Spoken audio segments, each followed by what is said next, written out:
Crew Pros, your single source for high-quality, affordable home services. If you are remodeling, repairing, or replacing, Crew Pros are the professionals that can do the job no matter the size. If you are thinking of remodeling your kitchen or bath, needing a new HVAC system, plumbing repairs, flooring, or a complete roof replacement, call Crew Pros. Crew Pros, proud sponsor of the Grizz 901 podcast.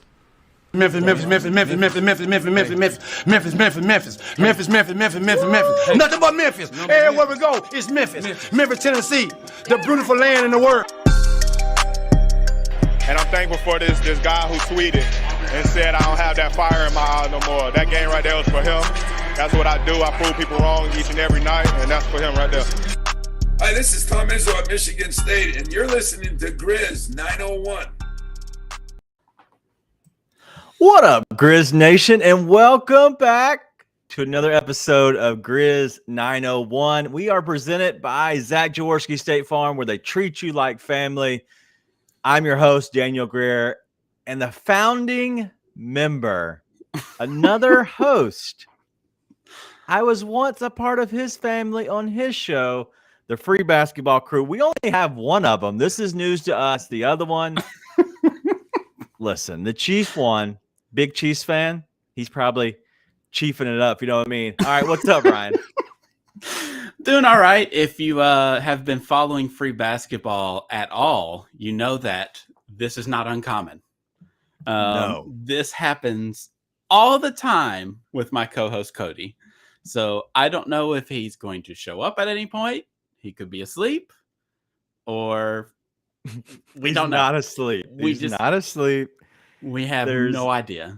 Yeah. I've texted him multiple times. I've even called him. Was going to do it live on air, but we did it backstage. We're going to try again live. Oh, sorry. I just blew up my mic. We're going to try live on air. We're going to call Cody, okay? So that might be dangerous, and there's probably some bleeps, but that's for a whole nother deal. But we're going to try to call Cody later on. But let's get into it. The Grizzlies, they won. I know it's weird. It's weird for me. It feels like our first time. But the Grizzlies won 112-100. Talk about a great game out of Taylor Jenkins, a great game out of Jaren Jackson Jr., great game out of Ja Morant. What's your thoughts on the game overall, Ryan? Yeah, I was depressed after the first half. I was like, oh, Lord, here we go again. And then the third quarter, Ja and Triple J didn't come out. And the intensity picked up defensively, especially, and finally put a run together and put the Pacers in their rearview mirror. A very bad Pacers team. Yeah. No, they are down. So they're down 12 at half, right? And my first thoughts are, what are we doing? Like, nothing is going right. If you look at the box score, the plus minus in general, and this means nothing, but Dylan was minus 13 at half. Jaren was minus 11 at half. Xavier Tillman was minus 15. David Roddy was a minus 15 at halftime. Okay, I don't even know what they ended up at. Let me go ahead and look at our scores real quick. I haven't got the last book from the Grizzlies just yet. They must be, trying to adjust the stats, if you know what I mean. Or they're run by Cody. Yeah, Cody, and he's All right, so Jaren was whatever was he minus whatever, and he ended up at a plus 19. Plus 19. Clark plus 2. Dylan Brooks plus 1, right? But if you look at Xavier Tillman, he was a minus 15 at half. He ended at a minus 1. And David Roddy, talking about coming back, first half was atrocious. Second half was much better. He was a minus 15 first half. He ended with a plus 11. That's a huge swing just overall. And so I just give a shout out to those guys, because I think it's one of those things that as a player, as anybody that's played anything, sometimes nothing's just going right. Whatever is happening is just nothing's gelling. I had a game like that personally today. Whatever happened, I don't even know. It was terrible. Worst game I've had in years. But that's kind of what it looked like, right? But the Grizzlies, like, they found a way to win, and I think that's more important than really just blowing a team out, in all honesty.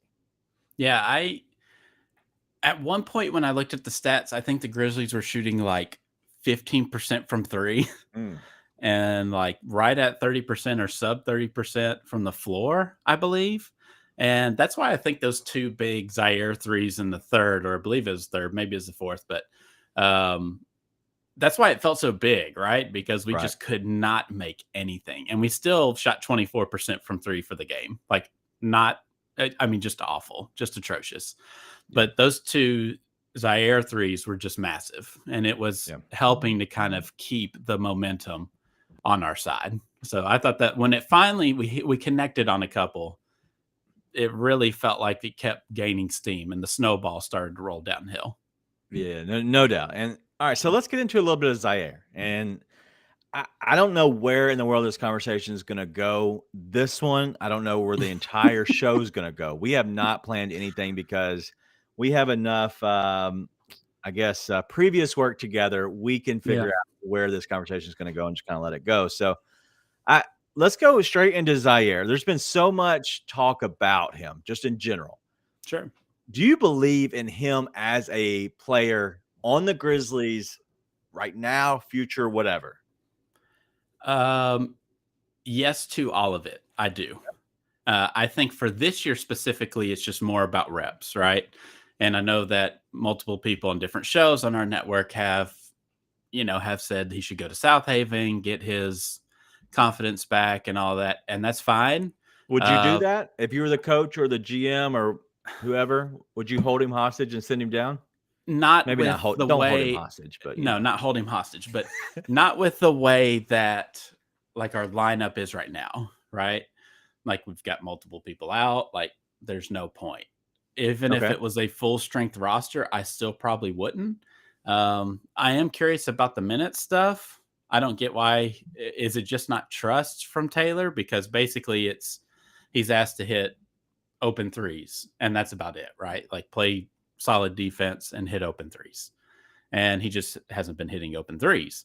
But you see when he does hit a couple, how much it lifts everything else. Because even though he'll have a mistake on defense, at least he's trying, right? And that's kind of half the battle with a lot of these regular season games, and especially with the Grizzlies first half or second half is not trying versus trying. And so I would keep him. I get why people go South Haven. I won't say they're wrong for that. I don't think any route probably hurts him, but I think that real NBA reps is helpful. Like everything that he screwed up against the Warriors game to me is helpful. I don't see it as a negative. Now it's a negative for that one game, but I would rather him do it mid-January than, round one against the 7th seed, right? Like obviously that's a big building block teaching moment. Now he kind of understands and knows. And so it is about the shooting, like how you think the shooting's going to project. And he just hasn't shot very well at all in his career so far. So that's really the only thing for me, but I would keep him regardless. Okay. Well, two things. One, don't let me forget the sophomore slump. Let me go back to that. But first on Zaire, his job is to be a 3-and-D. Like what else are we expecting him to be? Like at one point during the season last year, people were talking about him coming in and being an actual starter and being the ultimate 3-and-D, the replacement for Dillon Brooks. Mm-hmm. And I get it. Like I have my scenarios on why people might slump now in the second year compared to be where it used to be a breakout, right? We'll hit on that and I'll ask that question later, but I just think that's his role is going to be that. And I know you've spoken in the past about his role on this team. Like what is his role then? Because if it's not 3-and-D, then I don't know if this is the right team for him. Yeah, it's definitely 3-and-D. I know they experimented in the summer with his creation, right? And it's just not there. And it's probably a long time away from being anything that you could rely on for this team. Right. But I think he's an 8th man. Like ultimately, I think that's what he is. Okay. Like I'm fine with that. Like he played playoff minutes last year. I think he played like 10 games or something like that. And, had to play a little more with, especially against the Warriors and the Dillon being suspended. So all that stuff is helpful, I think. And then he just had this real big setback with the knee thing. Um, the thing about him with, like, maybe this is jumping the gun on your sophomore slump kind of talk, but Probably. have you looked at that draft class? Like, I looked at it recently because I was interested, right? Because it felt like we were kind of shooting, we were going for risk, right? Like high Right, risk, right, high right. reward with Zaire at 10. Look at that draft.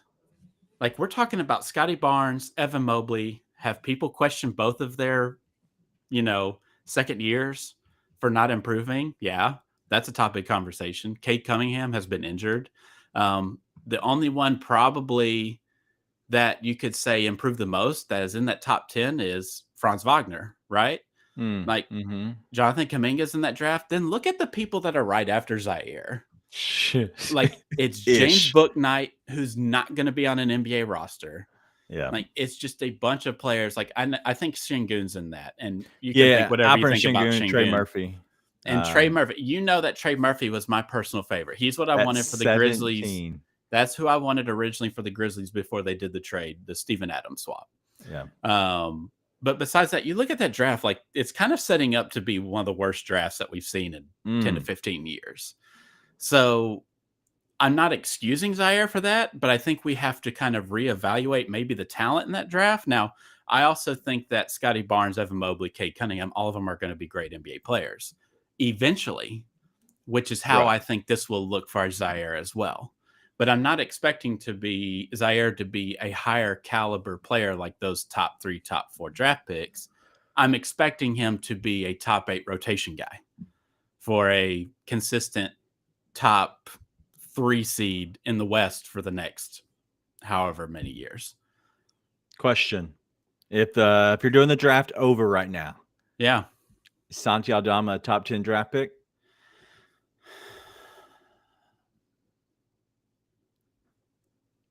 no. Wow. I think he goes top 20. Definitely top 20. Went 30 and he sucked. But now that he's decent, he hadn't played well lately. But now that he's decent, the upside is there.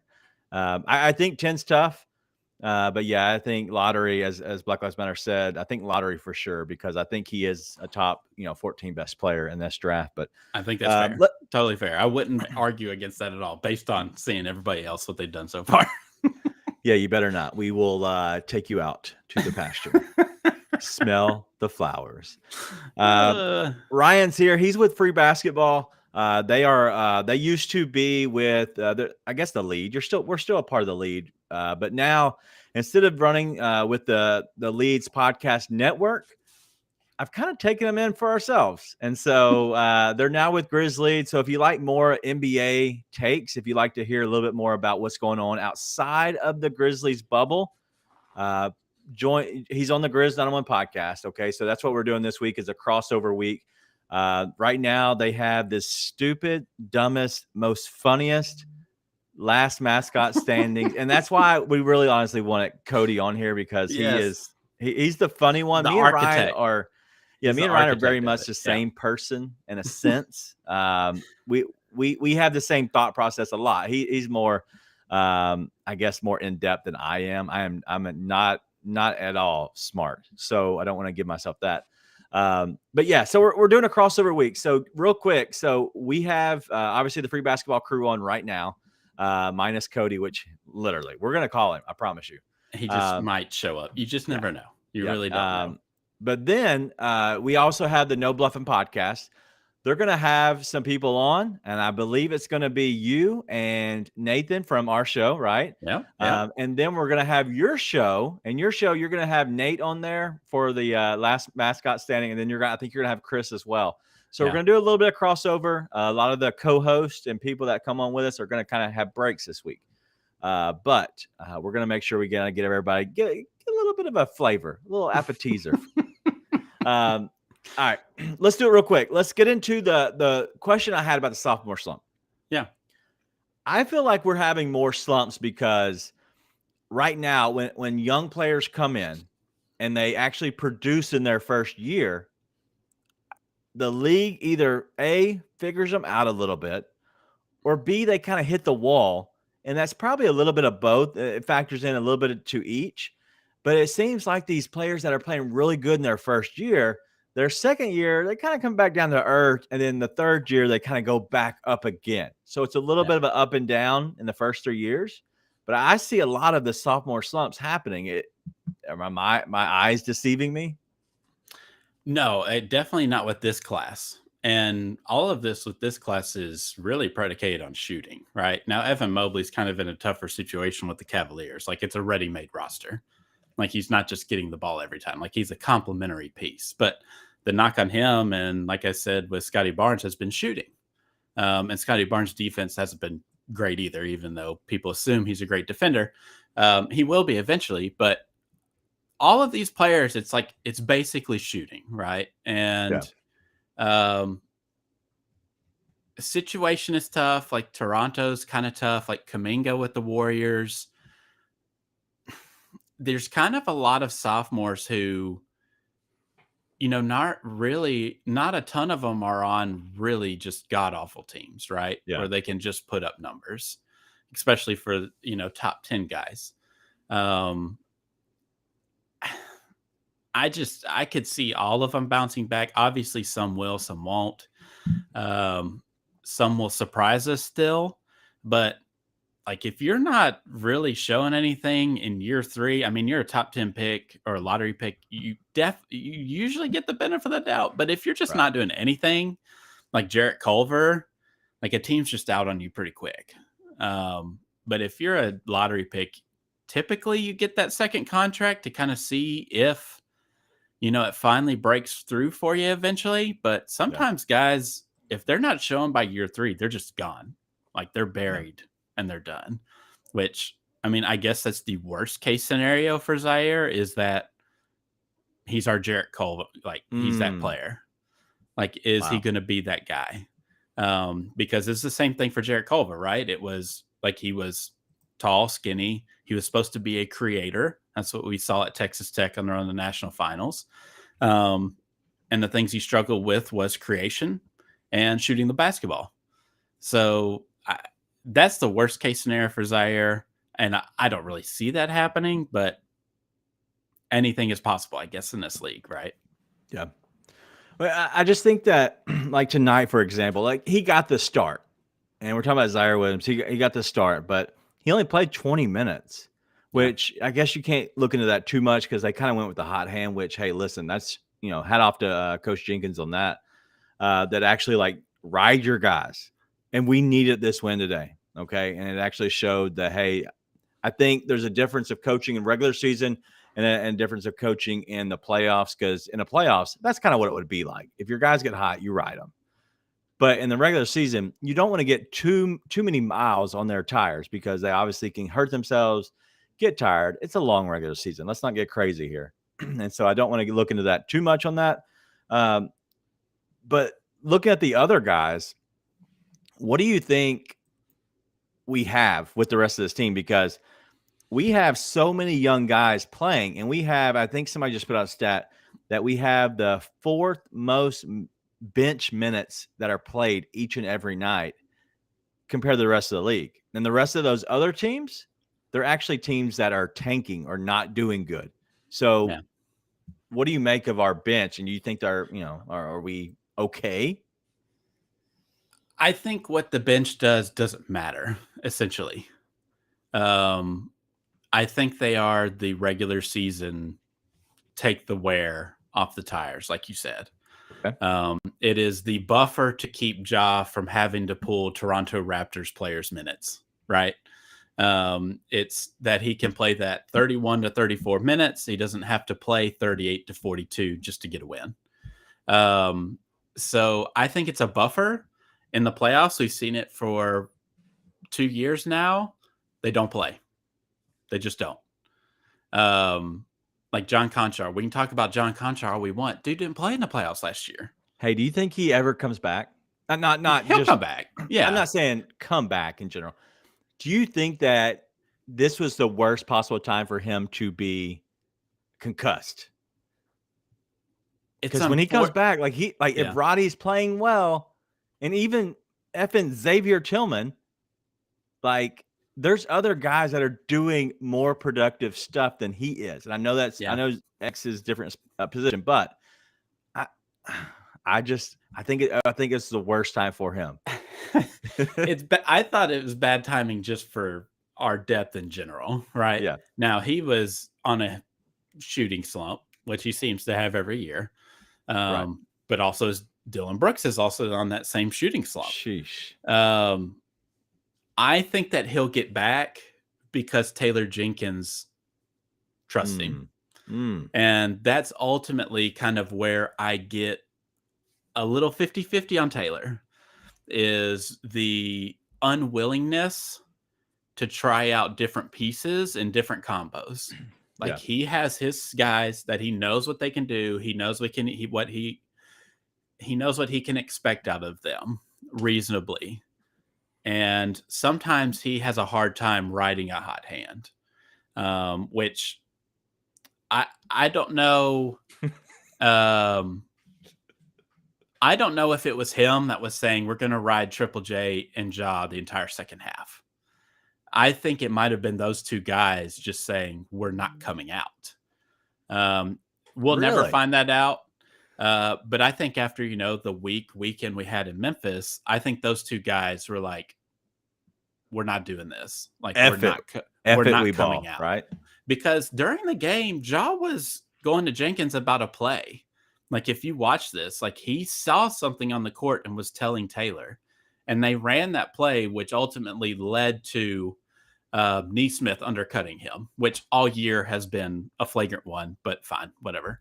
A defenseless player in there undercutting them has been a standard flagrant one, no matter what happens. I just think that Ja and Triple J were locked in and they weren't going to come out.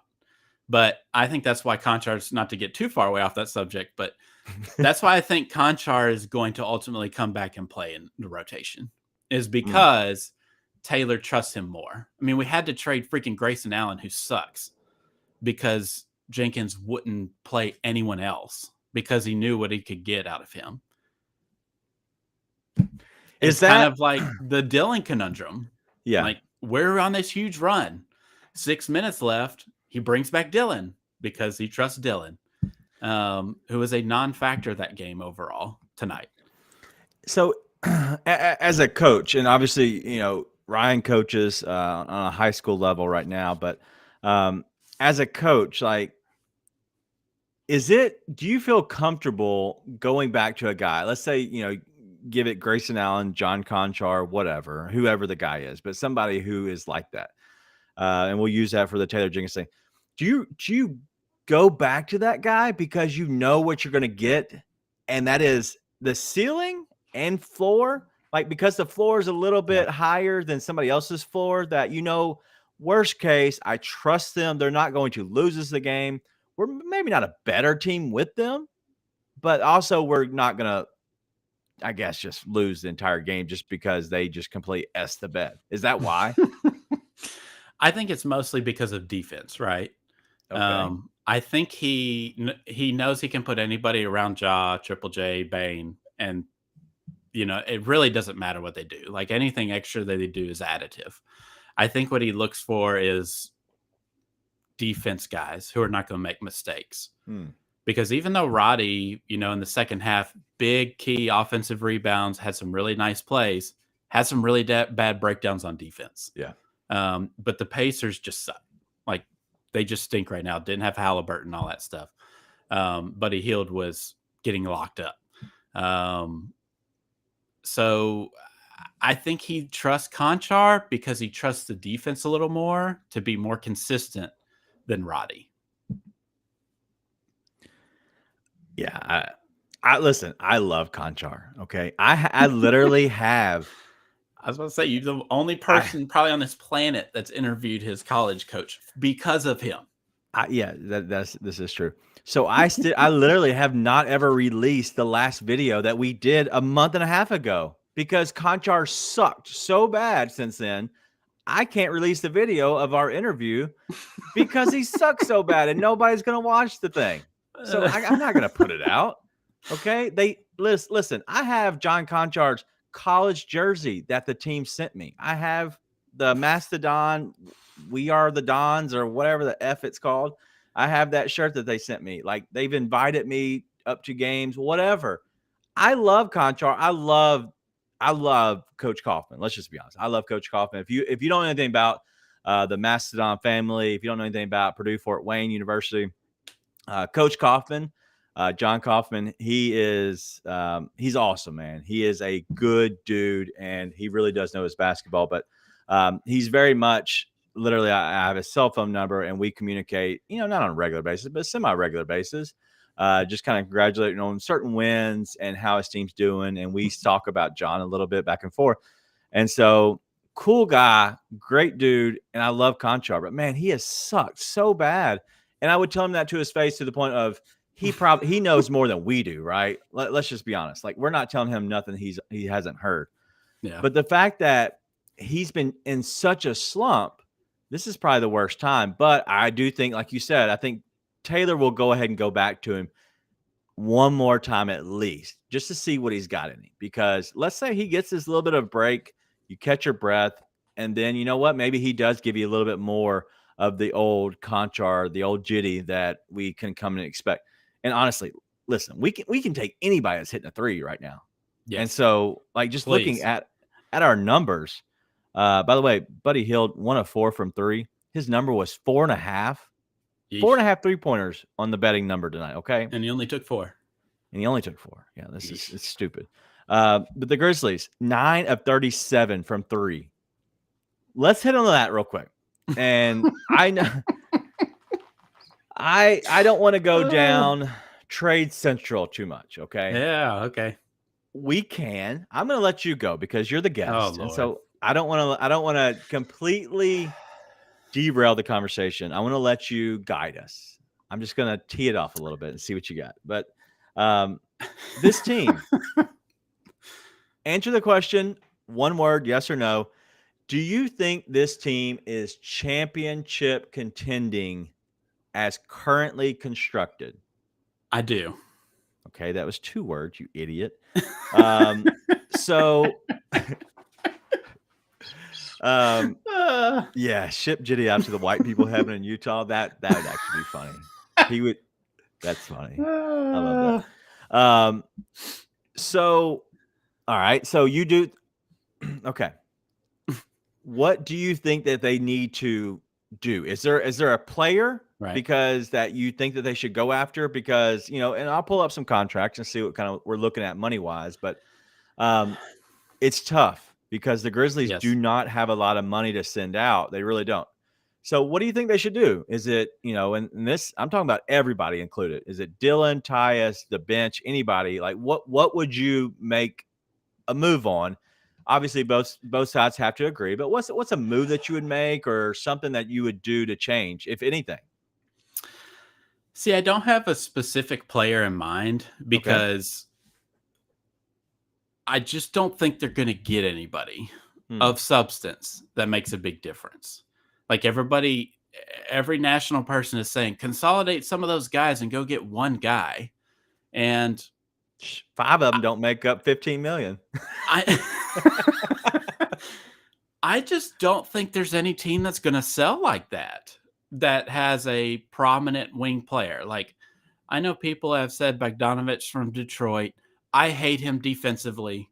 Like, there's a reason Utah flamed out in the second round every year. Like, his breakdowns on defense was always terrible. I get the offense, but he is a guy who needs the ball, right? And he is kind of in an offense rhythm player. He's would he not benefit from being a catch and shoot guy? I think he has to be more in the flow. Wow. Okay. I like the only kind of player, like the only problem with all these players is contracts, right? Right. Because I know Nate has been on here and said he hates the OG Anunoby trade. Yeah. And I don't love it either because I don't think it's a huge difference. I don't think it takes the Grizzlies from like a top 2 seed in the West to all of a sudden they're the favorites in the West, right? Like if I'm going to do something like that and his contract's not terrible, right? Like he's got 2 years left, I think, and a player option's like 19 in 2 years. So it's not miserable, but I don't think he's that additive to where it would be a huge difference, right? I like the player. I think he's really good. I would love him on the Grizzlies, but Yeah. I don't think it really moves the needle that much because even players like Duncan Robinson, who is, a movement shooter who can knock down shots, is making way too much money, and he's not going to move the needle that much. To me, I think this roster basically stays the same. Wow. Danny Green, they want to see what Danny Green's got. And the best trade that we're going to make is we get in the playoffs and everybody in the top 8 plays 5 to 10 more minutes. That's essentially it, right? All of a sudden, Ja playing 32 minutes to 38, Triple J from 25 to 32, Bane from 32 to 38. I think it solves all those problems. So I don't think they need to do anything. I was a believer at the beginning of the season that they needed to, but after watching this Grizzlies team, they've shot league or slightly below league average all season, have won 32 games and are second in the West. If they have any series where there's a decent matchup, they just have to shoot league average, which is 35% from 3 and like 40 something. I have the number. I should look it up, but they have never been a good shooting team, and shooting league average has them at the top of the West. So what we've seen the past 5 games is them shooting huge regression shooting. Right. Like we're talking 20%, like tonight's 24%. It's horrible. And they still win. All this team has to do is shoot league average. And guess what? When Baines gets 6 more minutes, add on to that percentage. Like Dylan, I don't trust Dylan, but at least he's not shooting 20 times a game. And eventually his numbers will get a little bit better. They don't have to be Bane numbers, but he's just got to hit 1 or 2 more, right? Yep. So, all right, real quick on the Dylan thing. So my thing with Dylan, and Black Lives Matter says you're spitting. So maybe quit spitting so much. No, I think he's actually agreeing with you. Actually, I know he's agreeing with you. We've never agreed, but it's okay. We're still friends. But I do want to say on the Dylan stuff, he's learning his role, right? And I am a completely Dylan hater. And I'm not gonna venture that far off right here. And I apologize in advance to everybody who loves Dylan, but I just see him trying to fit this role of the efficient shooter, the lockdown defender, right? Like I see that, and he's really doing a great job of that. And so I want to obviously applaud him for trying to evolve and get better with this team. Okay. I just don't see him fitting in that role. I don't see him being an efficient shooter. I think he has to be a chucker to really get involved in the game. I really do. And so I don't know. I don't know if we continue on with him, if he is the best, going to be his best version, because I think he has to be a volume shooter. And when he's not in rhythm. And that's why he's looked like this, is because he's trying to fit that role and he's just not. It's terrible. Terrible. Yeah. That's what I've always said about Dylan. Like he's just not a spot up guy. Like he's just not going to be in a corner. He's just not going to do that. Yeah. The question as we go further in this season, I've really kind of had a question for you because I've been thinking about it. And I think I said it on one of our pods a couple weeks ago. Ready. But I'm ready. Is the looming free agency going to become a problem for him? If I have not heard anything about talks with him and his agent, the contract. I have not heard a thing. Like, is there an understanding that we'll visit it after the season? Have they been talking at all? Like, I don't remember anything about that. And I could have missed something about that if anybody's watching the show knows something about that. But is that potential to be a distraction for him? Whereas there's nothing like on the table from the Grizzlies, and he thinks, well, the Grizzlies asked me to do this, to take a lesser role, to be more focused on defense, to not force, more facilitate. But they're not talking to me about any contract or any numbers for the future. Screw this now. I've got to worry about myself. Like, is there something like that at play? Possibly for you?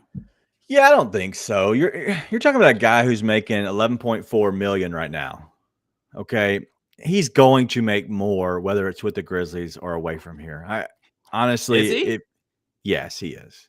Around Okay. the league, he's a good enough defender to make at minimum 11.4 again, right? So if he's whatever he's making now, he can easily sign a 3 or 4 year contract for that. Same thing, right? Talking about 4 years, 40, 4 years, 45, whatever, something like that. It is easy. What I would have done is probably about 3 games ago when the Grizzlies sucked, I would probably have went to his agent and said, "Hey, can we go ahead and sign him?" He's not really playing great, but I think we want him for that 11.4 again. Yeah, 4 for Um, 20. What do you think? yeah. Yeah, 4 for 20, 4 for 30 would be great. That contract numbers. I'd do 4 for 40. I'm fine with that. Dylan could be 4 for 40. That's kind of what he shoots from 3 right now. Heyo. No, I think that I think Dylan I think that could obviously come into play, but I think with a guy like Dylan, man, I don't think that kind of stuff hurts. I think only thing that can do is really help, in all honesty. I really do think that that could benefit the Grizzlies by not having talks. And they're saying, "Hey, show me your worth." Yeah. Worst case, he doesn't show them, right? And he sucks, and they can sign him for less money. The other worst case is he plays amazing, and they possibly have to pay a little bit more. I just don't see that happening around the league. I don't think he's beloved around the league as much as he is in Memphis.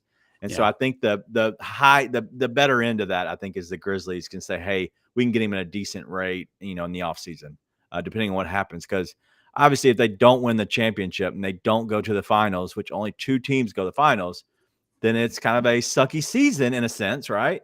Right. And I know that's if they go to the conference finals, I feel like that's a good season for the Grizzlies just in general. Yeah, so I don't want to say if you don't go to the NBA finals, it's a loss. But if you look at it from the team side, you're like, hey, we didn't make it where we want to be. So obviously there were some issues. So I don't know. I do think that they're going to have to pay him at least 15 million. I do. And I'd say that's probably low on the low end, the way the contracts are going. So Wow. we'll see. Yeah. All right. Let's real quick, and I know I'll make this 2 seconds because we do have a large group in here. I want to talk about the upcoming games that we do have with you real quick. But before we get to there, I want to kind of give our presenting sponsor, Zach Jaworski State Farm, a shout out. Great guys, great team over there. Let them know that the Grizz 901 team sent you. You can call them at 901-443-4798 at ZachInsuresMemphis.com. That's Zach Jaworski State Farm here in the East Memphis and Collierville areas. Look at that. I'm getting faster, guys. I'm faster. That's probably not their full 30 seconds, but whatever. Zach's nice. All right. So let's go into a little bit of what the future looks like, right? So the Grizzlies now, they play today, which is Sunday. They don't have another game until the 1st of February, which is Wednesday, and that's against the Blazers. The Blazers have not looked great lately. Dame got hot for a little bit. Anthony Simons cooled off. What do you think? They play them at home, which is thank God they play them at home, because right now I can't afford to take another loss. Blazers at home. What are your thoughts on that? Obviously, you look around the league and you see other teams. So any thoughts on that game? Blazers have always been kind of like our thorn in our side. Yeah. Whether it's CJ McCollum, Anthony Simons, Dame, especially if he's there. With the 2 days off, I actually feel better about it than I typically do. I think that's why they went so hard tonight, is because they knew they were getting the 2 days off. So the Grizzlies have been a pretty good team off a couple of days rest, which is not usually the case. I think the Blazers are coming off the same thing. Or no, I think they play Monday. So they only have the day in between, but it is at home. So they have to fly across the country and then play here. So it must be a start of some sort of road trip for them. So it really is about who's available for the Blazers, because it's like one of those things you just never know who's in and night out for them. So I think it'll be a good game. If we don't have Steven, it's an interesting 5-out small ball matchup that I'm really curious to see. If we don't have Steven, he won't be back by then, right? No, but he ain't coming back until after Valentine's Day. He's Okay, got yes. a sweetheart date that week. I haven't even paid attention to his return date. So I mean, Nurkic is basically cooked. Like he's kind of done. Cooked. So Love I'm it. interested by the matchup if Taylor's gonna start. Why am I blanking? Xavier Tillman? Yeah, Xavier Tillman. I assume he's gonna start Xavier, but I think it'll be a really interesting game. It's gonna be fun. And I'm actually expecting the Grizzlies to break out of a 3-point slump because the Blazers are atrocious. Like to let people shoot it. So I think the Grizzlies will win, but the Blazers have always had one of their top 2 or 3 guys just absolutely torch us from the wing, and that's because our perimeter defense is usually pretty suspect. Yeah. Well, what I love is the stats of 21-3, and then look at this other one that's 10-15. 21-3 is Grizzlies at home. 10-15 is the Blazers on the road. They do have a 3-game road trip. They're playing Monday, and then they have to fly across the country, whatever, for the most part, and play the Grizzlies on the first game of the road trip before they head up to Washington. And I think it's Chicago, maybe. I'm not sure. But I think it's going to be a tough game. And I think if Dame gets hot, dude, it can be bad. But Dame is never the one that kills us. It's always the 2 guy. It's always CJ McCollum. Yep. It's always Anthony Simons. And I think it was last time Anthony Simons went off again. So hopefully he's on a cold streak and we don't have any issues there. But the Grizzlies then have a game the next day on the 2nd. They play the Cavs. The Cavs, I would imagine, are still without Donovan Mitchell at that point. I know he's getting closer to coming back, but I don't know enough about that situation to know. I don't think he's back, right? I mean, he did play. Who did he play against? He played against someone recently, but I think he re-injured something or had an additional injury after. Okay, that. so he I did can't come remember. back today. Today he did come back, but he only played 20 minutes. So yeah, he is back, I guess, for the most part. I know he was coming back. I wasn't sure exactly if he was all the way back. But I'm either not way, sure about Jared Allen either. Like, does he have something? I felt like I saw something with him recently. But brother, man, I can't keep up with my kids, let alone dude, we're trying to talk it's about hard to Jared keep Allen. up with all these guys. Like, it is just prime time for everybody to have something. It's impossible Jared Allen played to figure tonight.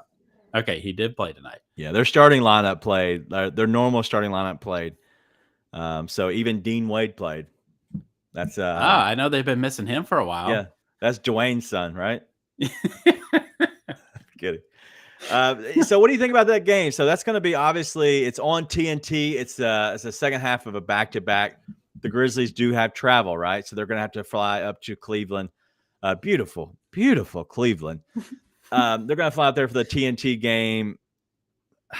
If you had to put a number on that, what's the line on that? Because I know we're betting people. What's the line on that game? On the road, on major television. Grizzlies plus 9.5. No, it's not that high. I'm kidding. I definitely think the Cavs will be favored 100% if Mitchell's favored. playing. I'd say 2.5. I would say something like that too if Donovan is there. I'm really looking forward to this game. I love the first matchup. Like, I think I even tweeted that this is like my hypothetical favorite NBA Finals matchup that won't happen, because this would just be it's a fantastic matchup, right? Yeah. I hope Bane's back. I assume Bane, they're just doing some rest stuff because you got to have him for this kind of game. Like, Cavs are a top team in the East. You need your top guys to kind of showcase. But that has not been our thing this year, is showing out on national games, which has been depressing because we've been complaining for so long that we don't get any national televised game. And then when we finally get a bunch of nationally televised games, we no show. Yeah. So hopefully they actually show up for this one, but I think it will be another close game. I could see the Cavs winning it. This is like the only one of the week that I could see them losing, because just like we had that 5-game losing streak, it's nice to get a win back under your belt. Time to bounce back. Win one at home, go travel. We know that's 50-50 there. And then just kind of see where we're at before we head into the who's the third game? I I can't remember. Next week, February. That is the Raptors at Raptors. home. Okay. Yep. So Grizzlies do have, just kind of looking through this, you have the Blazers at home, then you go on the road on a back-to-back like we were talking about on Thursday. TNT game at Cavs, and then you come back home on Sunday. So they do have a little bit of a break, right? So if you are playing your back-to-back Thursday, you have another 2-day break. You play the Raptors at home on Sunday. Tuesday, you have the Bulls. The schedule gets a little bit lighter, okay? They just ran through the gauntlet, all right? They went to the West Coast, played bad basketball, but really we're talking about getting up to the All-Star break, Valentine's Day, if that's easier to understand. I think it's on the 19th is the actual All-Star game. And so looking at it, they have 7 games until the All-Star break, okay? That's going to be a little bit of a break, majority for everybody except for Ja. I don't see anybody else going to the All-Star weekend. Maybe Bane if they want to bring him on for a 3-point shooting, but most of the time they usually just get guys that are already there because they don't care about the product that much, in all honesty. And so at that point, we're close to under 25 games, I'd imagine, close to 25 games the rest of the way. So this thing is winding down quick. Okay. And so I'm looking at it from this standpoint. Before we get to the All-Star break, I think it's going to be a fairly not easy schedule, but it lightens up a little bit. It's not as much back-to-back. It's a little bit more, at home. So I'm feeling better about that. But after the All-Star break, it does get a little bit busier. When you talk about you open up with the 76ers away, Nuggets home, and then the Lakers back at home. That's good to have those home games. You're not having to go back on the West Coast trip. But the Grizzlies have a decent little schedule coming up, though, in March. So February, if we get through it, All-Star break, catch our breath, and then maybe we're back on the road for 25 or less games the rest of the way. And you know what? Who knows what could happen at that point, in all honesty. All right, go ahead. They did what I wanted them to do in January, which I believe it ends at 15-10 for the month. For January? Or 10-5, I mean. I'm sorry. I was about to say 10-5. Sorry, I was like, 10-5, sorry. That was kind of the baseline of what I wanted them to do because it kind of helps keep the margin a little bit in the standings where they don't really have to push as hard late. I don't know what's going to happen with the trade deadline.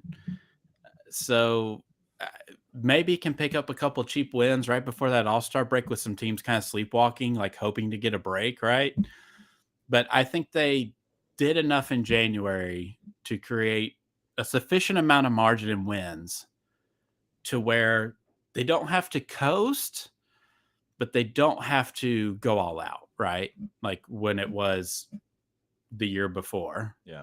Where they had to bring it every single night, every single week to even get in the play-in spot or get in against the Jazz or whatever. So I think they did their work in January to set themselves up to where March we kind of might be pulling our hair out a little bit if they're 500. So I think they did enough in January to be okay. Yeah. Yeah, I think the Grizzlies are going to get back rolling again. It's weird because you go 11 games in a row, you're winning. It feels easy as a fan. Everything's going right. You feel, you know what? We're feeling good, right? And then all of a sudden you lose these games. You're like, what is happening? Like the world's coming to an end. It's terrible, but it's, you know what? It's so much fun to be back winning again, to hear Pete Pranica say, hammer nail coffin. It's always a good sound. And so I'm excited. The Grizzlies are back on track. I really do. That second half showed me that the coach, the players, they're all kind of understanding their roles and what they need to do and how to really just honestly secure a win. And I think that's important. One thing I want to talk about before we get out of here is what's going on in Memphis. I don't want to get political. I don't want to talk about anything. I don't want to talk about race. I don't want to talk about anything in general besides being nice to each other. We never know what people are going through. And I think that's important. And I know we've kind of had somewhat of the same kind of, talk on here before. But Memphis is a is a great city that a lot of people don't know about, and it's a big city, but it's small because everybody ends up knowing everybody. We gotta take care of each other, and what those videos showed me is that there are bad people still, obviously, out in the world, and in good positions, there's bad people. But we got to look out for each other, and we got to make the right decisions. There's a lot of people that made some bad decisions during that thing, and so I don't want the city of Memphis to have the black eye that often it's had, and that part of life sucks, is to be so proud of a city and your friends that all live here, and have a black eye. That part sucks in life. But you know what? We're gonna be better for it, and I feel like a lot of good things are coming from it. But it will never bring back a life that we lost. So just make sure we're good to each other, and make sure we stick up for each other, and make sure we always watch out for each other, because that's the biggest thing we can always do, is make sure we take care of each other. And that's why we always say, be nice and tell your friends, because we want to make sure that we are being, good as we possibly can be, because it's so easy to honestly just be lazy, be bad, and just not care about others. But when you care for somebody, it really does mean a lot to them, but also it'll make you feel better. Honestly, it's easier to smile, and life is better when you're smiling through it. So, Ryan, I can't thank you enough for coming in here. Obviously, we're going to get you back on more, especially probably during playoff time. It'll be a lot better when you're not coaching as much. But a couple weeks left. Yep, go check him out. Woo. Yeah, go check him out. He's going to have some other people on with him this week. And so make sure we're going to do a little bit of crossover. Who knows if Cody shows up? He didn't show up here. Screw you, Cody. Bye. Yeah. Get out of here. I guarantee he's asleep. He'll text me tomorrow morning at 6 a.m. Fell asleep on the couch. All right. But yeah, it's going to be good. So check out the Grizz 901 podcast. We're doing some fun things over here. We're going to make sure we have content for you. We're not going to shut off the flow valve. We're going to open that sucker up the closer we get to the playoffs. And so last year, how we did it. We opened it up wide, and we were doing shows every single game. It was amazing. So Ryan, you have anything before we got here? No, that's what I was saying. This week we're going to have Nate and Chris on from other shows, from No Bluffing for Chris, and you see Nate more on here.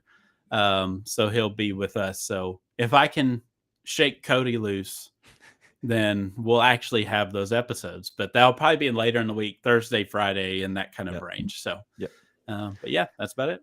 Awesome. Well, thanks everybody for coming in. Subscribe, obviously, to the podcast. Also, hit the subscribe button on YouTube. Give us a rate, review. It's always good to help us kind of get in that algorithm. Find the algorithm flow, right? Or ride the wave. All right, but that's all we have. Let's have another great week. Be nice and tell your friends.